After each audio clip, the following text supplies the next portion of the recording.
Hello everyone, this is Ace Brian here with the Yu-Gi-Oh! Deck profile. Today we have the PK Fire deck that I'm taking up to YCS Anaheim. This weekend I'm leaving tomorrow morning, 8:30 in the morning to pre-register pretty much, get a free playmat, a nice token for the event, and a raffle ticket I believe for a raffle that's on the tournament on Saturday to get like uncut sheets and other crazy stuff that they have. So I'm very excited to go. It's my first YCS. This is my first big Yu-Gi-Oh! Tournament that I'm going to play in, and it's going to be exciting. It's really cool. But this is the deck that I'm taking, the PK Fire. This is not a traditional PK Fire deck with like Ghost Ogres and Winter Cherries. That's the big meta card. I do have the cash, but I don't want to spend it all on just a play set of cards for like $100. That's kind of a lot to me.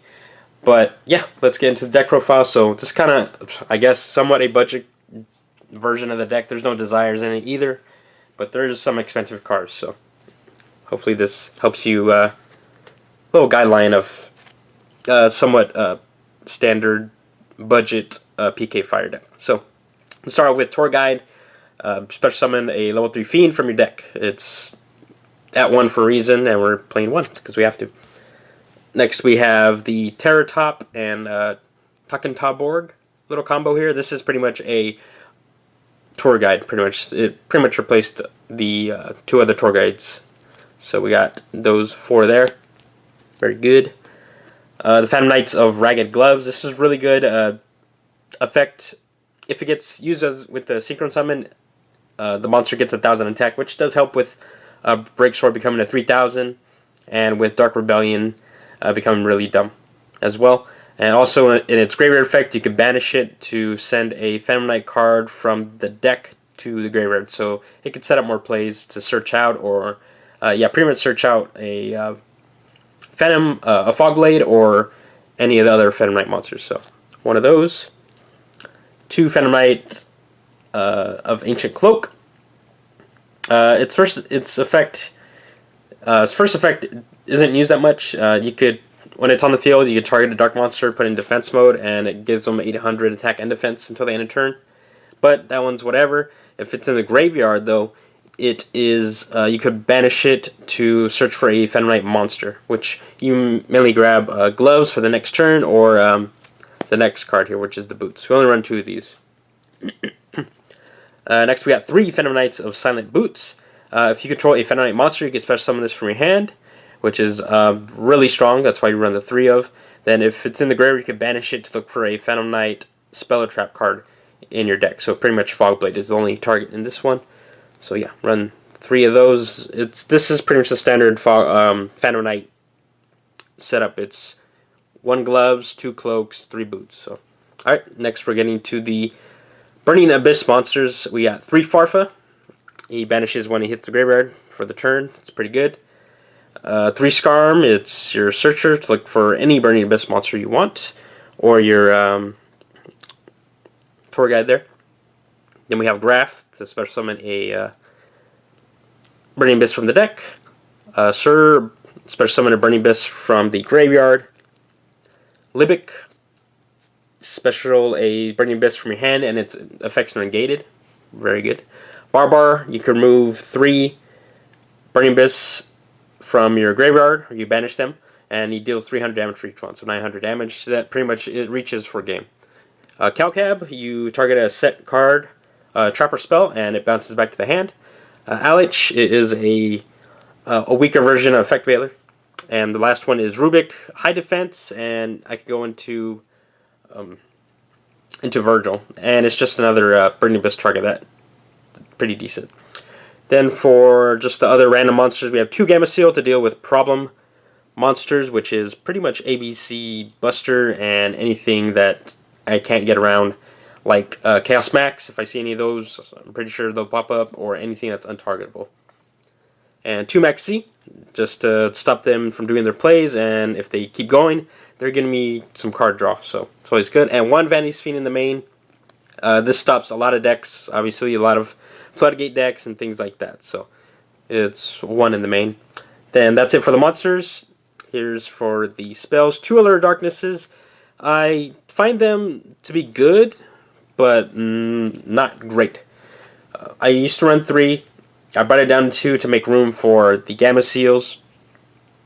And yeah, I don't like seeing it all the time, because most of the time, if I do need a dig, it is because I'm in a good position, or I'm digging really bad, like my hand's really bad, and I'm digging and only have 1 dark monster in my hand, which is really crazy with this deck, with pretty much being dark monsters. So running at 2 is fine. Most of the time I do side it out for tech cards. I'd rather draw the cards instead of trying to dig and lose a card from my hand. So just 2 of those. And next we have 2 Twin Twister. I used to run 3, but seeing it too much, I saw it too much. So 2 is fine. And most of the time I do set it in to 3 in, I go up to 3 in the round 2, because they bring in their sideboard hate. So 1 Reinforcement of the Army to search out your Phantom Knights, 1 Foolish Burial to dump Phantom Knight or a Burning Abyss, then 1 Regeki. There's pretty much no real way to clear a field that's really like powerful besides Dante and going into Breaksword and stuff. So 1 Regeki, it helped me in the last tournament that I won at our locals. The deck was at 41, and that 41st card was Regeki, and it helped a lot. It was against a pendulum match too. It was pretty crazy, but yeah. Then next for the traps, 3 Fog Blades. It's a Fiendish Chain, and if it's in the graveyard, you can banish it and special summon a Phantom Knight monster from your graveyard to the field. So it has some recursion with your Phantom Knights that are stuck in the graveyard, and it can help you prevent from dying. It's a trap card, so you can use it on your opponent's turn. Then the last 3 traps are 2 strikes and a warning. So just to put in a little Solomon package there. So this is a 42 card deck. I threw in Vanity's Fiend. I was thinking about putting in Dark Law. So I needed some Mass Change 2s, but I didn't want to make room for that. Throwing in 1 card is fine. There's a lot of digging and searching out through the deck, so it thins out a lot, especially with the Phantom Knights in the deck now. It's pretty good. So adding the 42nd card isn't too bad. But 41, it was that fine, but this is what I'm going with to the tournament. So 42 cards, main deck.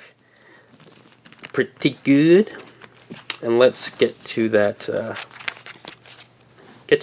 extra deck. Then we'll go with the side deck, what I'm taking to the side. So we got 3 Dantes. Most of the time I just go into 2. A lot of PK players are going down to 2 to add in some other stuff for like Winter Cherries and stuff like that. But unfortunately I don't have Winter Cherries. Else I would do the same thing, but I'm running 3. Pretty good. 1 Virgil to go into with Rubik, or if anything Beatrice, I can go into it. Beatrice, it's at 1, you run the 1. And it's really good. It sends a card from your deck to the graveyard, and you can send Farfa or any crazy stuff that you need at that moment. 1 Pilgrim for the Beatrice. There's no other way to pretty much get it out. So 2 Break Swords. Really good card. And going into Dark Rebellion, it's really stupid. So with Break Sword, if XYZ is destroyed, you could special summon 2 Phantom Knight monsters from your graveyard to the field and then become level 4s. And you can only special summon dark monsters until the end of turn. I believe that Dark Exceed monsters. So we run 1 Rebellion Dragon, really good. It gets really big with Ragged Gloves. So the next we have F-Zero, Utopic Future, just to get around problem monsters that can't be targeted and things like that. 1 Nightmare Shark. Excuse me.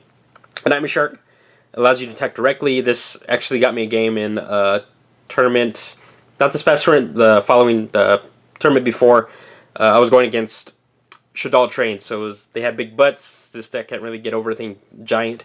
So Nightmare Shark ended the game for me. So 1 Leviair to get back some Phantom Knights from the removed, and if they do, yeah, it's pretty much get Phantom Knights back into the field and in circulation still. I wish I could run 2, but no one in my area had a second one, so I'm just running with the 1. Wind Up Zen Mains just for stall if needed. This is kind of just a throw-in card. I would probably remove this for a Leviair, and yeah. Then we have Grand Pulse, just good. It's an MST, and it has a big butt, so it's 2800 defense. So you can sit on it for a while until you get some stuff you need. 1 Ghost Trick Alucard, again, this is kind of another throw-in Exceed monster. I would throw in probably a third break sword instead of this, but this does pop set cards. There's a lot of cards that are annoying. I don't know if people are going to play sub-tears over there at the YCS, but I'm pretty sure they'll pop up, or anything random. You can just pop them, so it is not bad. Alright, so that is the side deck. That is 15 cards, because it has to be. Or the extra deck, excuse me. Then let's get to the side deck. So this one empty sleeve here is a Vanity's... Oh, let's get focused here. Whoa, there we go. This is a Vanity's Fiend. This is the second copy, and I don't have it. I'm going to borrow it from a friend. So, yeah, this is one Vanity's Fiend to put in for any matchup that requires them to stop special summoning, which is a lot. And most of the time I probably would go put the second one in side decking. Kamungus, the Sticky String Kaiju, and Interrupted Kaiju Slumber. I run the 2 Gamma Seals in the main deck already. So if I see that they're spamming the field, or they have a pretty good field that I can destroy, I just put this in with that. I get this, and they get Gamma Seal, and I swing over it. Also, this effect, I can banish it while it's in the graveyard, and I could get a Kaiju from my deck, so I get the other Gamma Seal. So, pretty good. Those two. Dark Hole, just for another master removal spell. Twin Twister, the third Twin Twister. Go to that a lot of time.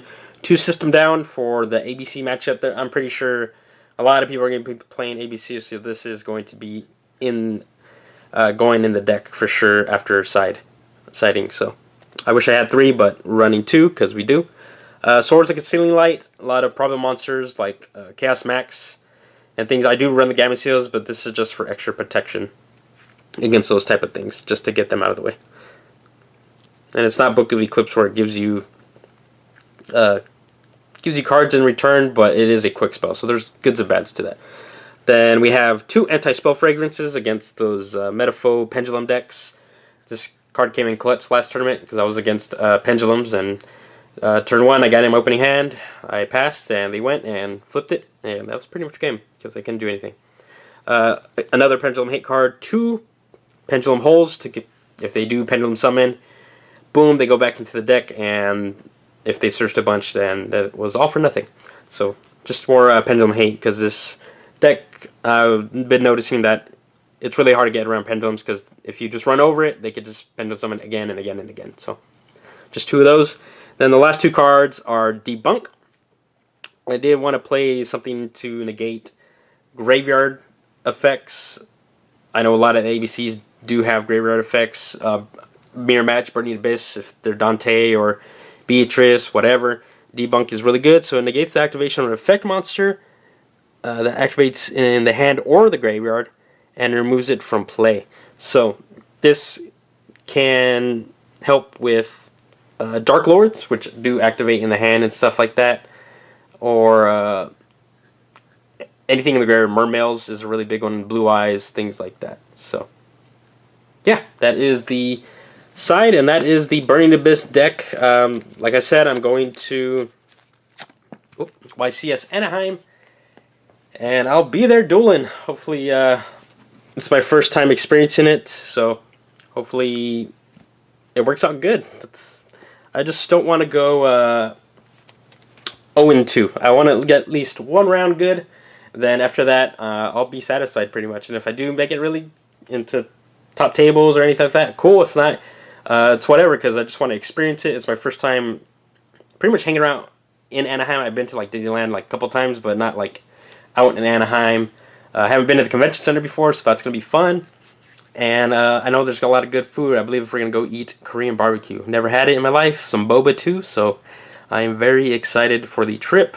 I hope you guys like the deck profile. Like, comment, and subscribe to the channel.